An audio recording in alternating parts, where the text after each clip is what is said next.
You pray, but you don't feel anything. The words come out. You even try to focus. You close your eyes. You take a deep breath. But inside, it feels empty. No different peace. No clarity. No sign that anything changed. You try to change, but you always end up in the same place. You decide that now it will be different, that you'll seek more, that you'll be more disciplined, that you'll give up certain habits. You last a few days, sometimes a few weeks, but suddenly, you're exactly where you were before. You start excited, but lose strength halfway through. The motivation comes strong. A video inspires you. A word awakens you. A moment of emotion pushes you forward. You promise yourself that this time it will be different. But in the middle of the journey, the energy fades. The routine feels heavy. The enthusiasm cools down. And everything goes back to normal. And then the question starts to bother you. Why isn't my spiritual life growing? You're not ignorant. You're not uninformed. It's not a lack of content. It's not a lack of videos. It's not a lack of messages. You've heard about prayer. You've heard about faith. You've heard about discipline, purpose, surrender, trust. Information isn't the problem. So what is it? It's something more subtle. Something that doesn't show up easily. Something that doesn't seem serious. But in practice, it blocks everything. It's like a small misalignment in a gear. On the outside, everything seems to be working. But inside, something prevents progress. You try hard, you try to turn, you try to move forward, but the structure doesn't follow. The problem is that this error doesn't scream. It doesn't cause scandal. It doesn't draw attention like an obvious sin or a public fall. On the contrary, it's discreet, silent, almost imperceptible. And that's exactly why it's so dangerous. Because you keep attending spiritual environments. You keep listening to messages. You keep trying to maintain an appearance of consistency. But internally, there's a blockage. A repeated pattern. A cycle that keeps repeating. You start. You stop. You start again. You get discouraged. And the feeling of being stuck keeps growing. Over time, this creates exhaustion. You begin to doubt yourself. You think maybe you weren't born to have a deep spiritual life. Maybe that's for other people, not for you. Maybe you'll always live at this shallow level. But the truth is, it's not a lack of ability. It's not a lack of potential. And often, it's not even a lack of faith. It's a silent mistake. A mistake that blocks more spiritual lives than open sin. Because while obvious sin generates alert and repentance, the subtle error goes unnoticed. It settles into routine. It becomes a pattern. It becomes normal. And the most dangerous part of all is this. When you get used to not growing, there is a silent mistake that blocks more spiritual lives than open sin. The biggest spiritual blockage isn't falling. It isn't making mistakes. It isn't stumbling. It isn't having weaknesses. The biggest spiritual blockage is trying to grow without wanting to change. That's the part almost no one notices. Because falling is visible. The mistake appears. The conscience feels heavy. There is repentance. There is reaction. There is movement to adjust. But when you want to grow without changing, the problem is much more subtle. Many people want to feel God. They want deep experiences. They want clear answers. They want direction for the future. They want to live something different from what they're living. but they don't want to confront habits. They don't want to review attitudes. They don't want to give up old patterns. They don't want to leave comfort zones that seem harmless. They want evolution without transformation. They want results without process. They want maturity without discomfort. They want depth without surrender. And that's exactly where the internal conflict begins. You pray asking for growth, but avoid situations that require discipline. You ask God to use you, but run from the responsibilities that would prepare you for it. You ask for a life change, but keep the same daily decisions. This misalignment creates frustration, because on the outside, you're seeking, you're watching, listening, learning, but inside, there is resistance. And resistance isn't always declared rebellion. Sometimes it's something quieter. It's that internal phrase, that I don't want to touch. Not this area. That habit isn't that serious. I'll change later. But real growth doesn't happen where there's constant negotiation with your own comfort. Every spiritual evolution requires adjustment. It requires cutting. It requires revising priorities. And that hurts. It's easier to ask God to do something supernatural than to accept that you need to change something practical. It's more comfortable to wait for a powerful experience than to build a consistent routine. It's simpler to want to feel something than to discipline your own life. You ask for growth, but resist the process that produces growth. And the process is almost never exciting. It's repetitive. It's daily.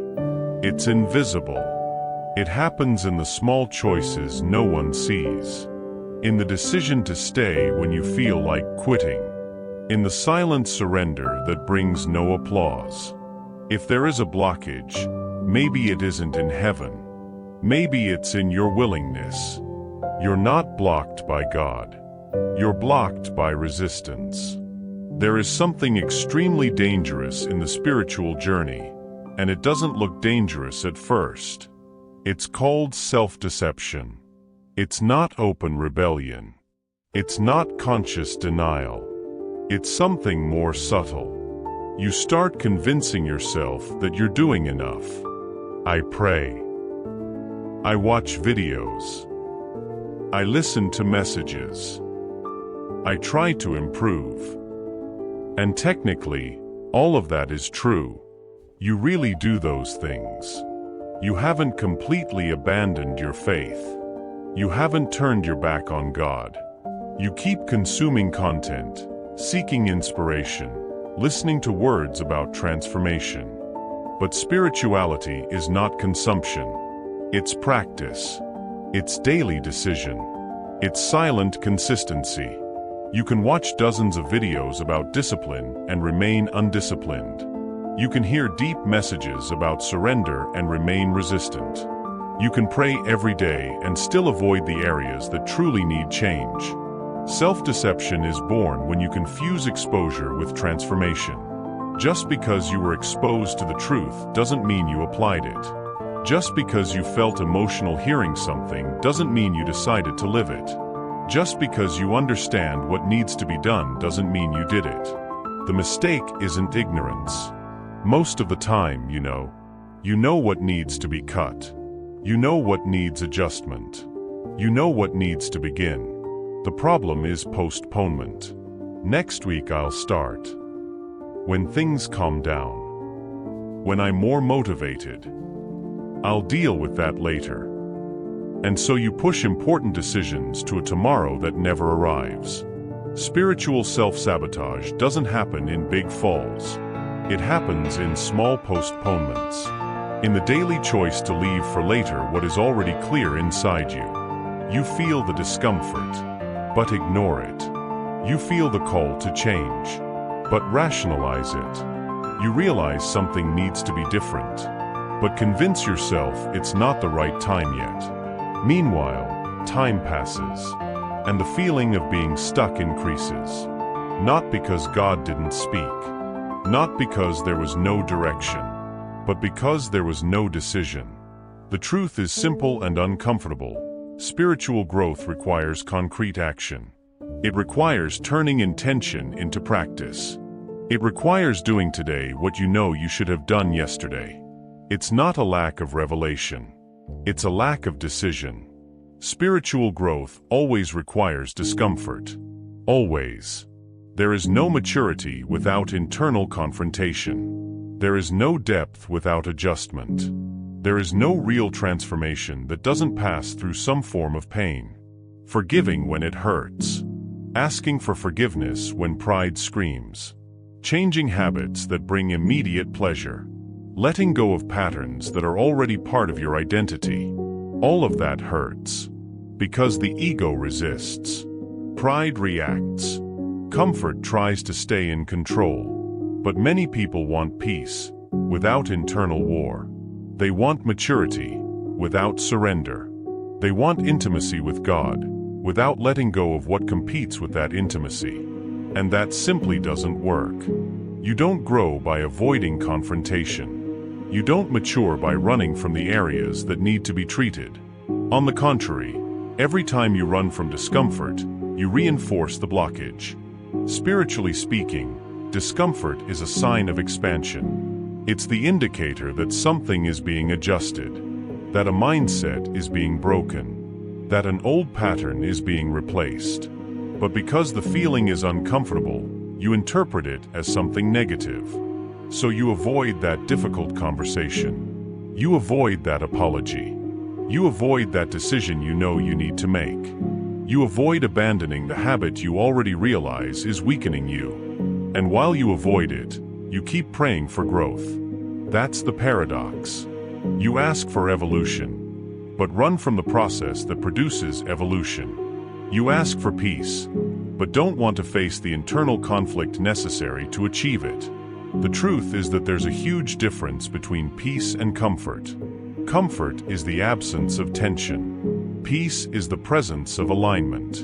And often, to reach true peace, you need to go through tension first. The problem is that most people stop at the first uncomfortable feeling. They interpret it as a sign that something is wrong, when it might actually be a sign that something is being transformed.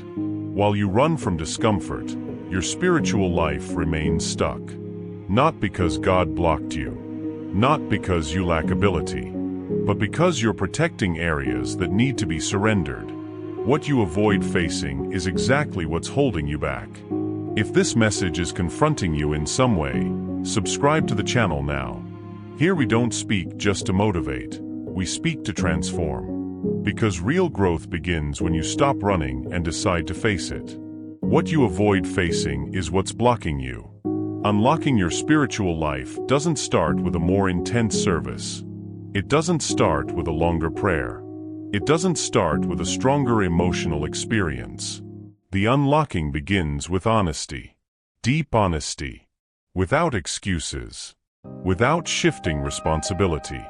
Without blaming time, circumstances, or God's silence.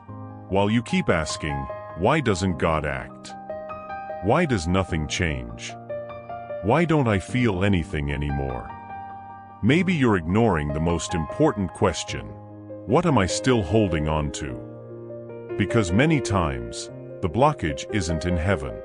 It's in attachment. Attachment to habits you already know you need to abandon. Attachment to distractions that steal your consistency. Attachment to environments that weaken your discipline. Attachment to thought patterns that sabotage your faith. You ask for growth, but protect what prevents growth. Spirituality is not momentary intensity. It's not an emotional peak that lasts a few days. It's not an impulsive decision made after a powerful message. Spirituality is transforming consistency. It's doing what needs to be done when no one is watching. It's keeping commitment when motivation disappears. It's continuing to adjust small attitudes daily. The unlocking happens when you stop waiting to feel something extraordinary and start acting faithfully in the ordinary. You already know what needs to change. You know which habit needs to be cut. You know which conversation needs to end. You know which posture needs to be reviewed. You know where you've been permissive with yourself. But while that change remains only in the realm of intention, nothing flows. There is a difference between knowing and deciding, between understanding and applying, between desiring and acting. And it's in that distance that many spiritual lives remain stuck. When you decide to change what you already know needs to change, the flow returns. Not because God was absent, not because heaven finally opened, but because you aligned yourself. Growth doesn't begin when you feel more. It begins when you take responsibility. Maybe you're waiting for a supernatural confirmation to do something that's already clear. Waiting for a sign to abandon what you already know is wrong. Waiting for motivation to begin a discipline you already understand is necessary. But spiritual maturity doesn't work like that. It works by decision. Silent decision. Firm decision. Practical decision. Maybe there isn't a spiritual blockage. Maybe there's a decision you haven't made yet. And while that decision is postponed, the feeling of stagnation will continue. Not as punishment, but as the natural consequence of resistance. It's not about doing more things. It's about doing what you already know needs to be done. It's not about seeking more intensity. It's about assuming commitment. Heaven isn't closed. You just need to let go of what's holding you back.